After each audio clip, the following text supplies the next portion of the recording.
El año 1524 marca para El Salvador la llegada del primer conquistador español.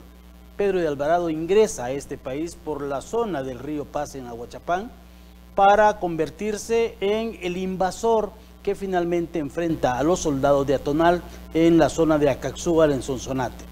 Después de esto, en 1524, se establece la primera fundación de la primera ciudad de San Salvador en el año 1525, la cual en realidad es una fundación de piedras, que son piedras que se ponen y se dice aquí fundamos la ciudad, pero que no tiene ningún sentido porque desaparece. En el año 1528 establecemos entonces una primera visión de la San Salvador, muy cerca de Suchitoto, cerca de la Bermuda,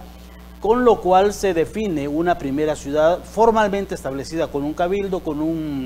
una iglesia, con un parque central, con una plaza central y una habitabilidad entre españoles e indígenas tlaxcaltecas que han llegado para hacer la invasión. Es seguro que a partir de este momento la evangelización tiene lugar en este país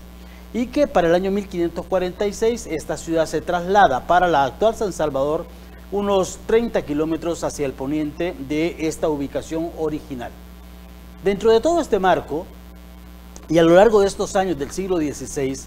la fundación de ciudades que se establecieron en lugares donde antes habían pueblos de indígenas fueron desarrollándose. Muchas de estas ciudades asumieron unos nombres que no eran exactamente los originales. Así tenemos, por ejemplo, el pueblo de Cuisnáhuac que se convierte en San Lucas Cuisnáhuac, luego el pueblo de Izhuatán que se convierte en Santa Isabel Izhuatán, luego el pueblo de Nahuizalco que se convierte en San Juan Nahuizalco, luego el pueblo de Jayaque que se convierte en San Cristóbal Jayaque, y vamos teniendo una cantidad de pueblos que van asumiendo nombres cristianos. A la par de este elemento de ubicación de nombres cristianos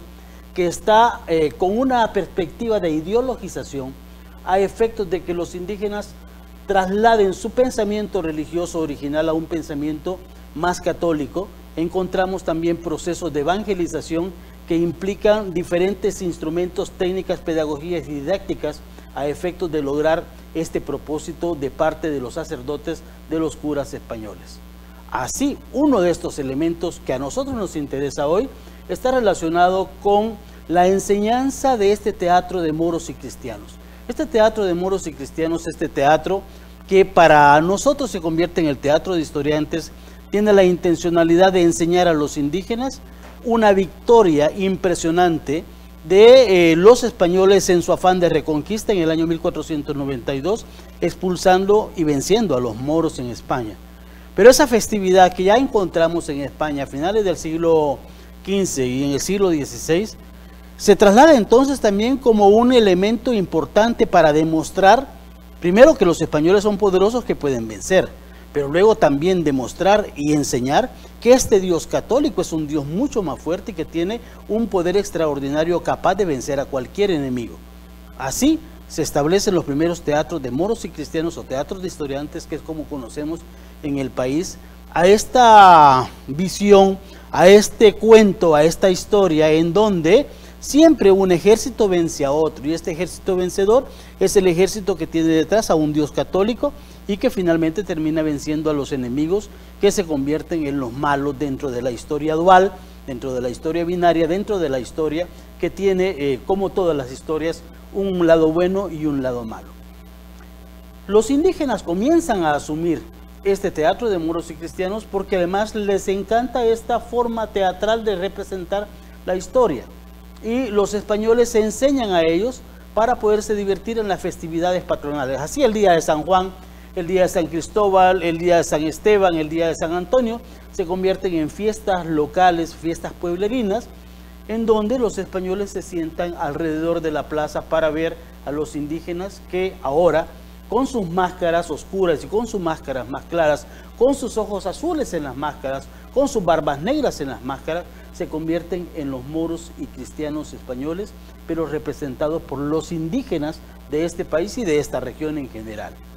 En El Salvador, moros y cristianos es una tradición muy grande, muy fuerte, probablemente sea la tradición más importante, más destacada, y como lo dice una folclorista salvadoreña, María de Barata, es la tradición dancística más importante de todo el país y por tanto la más representada. Hoy día, después de haber considerado que durante la historia hemos tenido alrededor de unos 115 o 120 grupos de historiantes en el país, hoy día contamos con 34 grupos de moros y cristianos, identificados plenamente 55 grupos de moros y cristianos que han desaparecido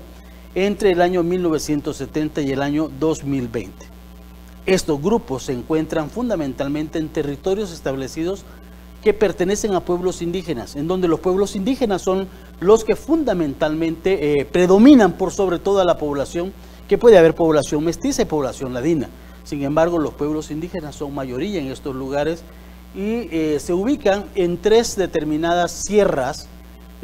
alrededor del lado occidental del país: la Sierra Apaneca y la Matepec, la Cordillera del Bálsamo y la Cordillera en Usulután. Estas 3 sierras representan entonces los lugares donde se ubican los grupos de moros y cristianos, pero además representan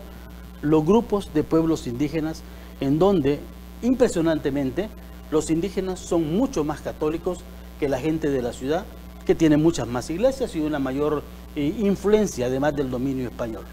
Los indígenas parecen haber asumido completamente esta visión religiosa, esta visión católica, esta ideologización, y considero yo que el éxito español en la evangelización implica también el desarrollo, la asunción de una historia de moros y cristianos como una historia propia por parte de los pueblos indígenas. Este grupo de pueblos indígenas en El Salvador son los representativos y los que mantienen la tradición hoy día de los pueblos de moros y cristianos. A eso nos vamos a referir próximamente.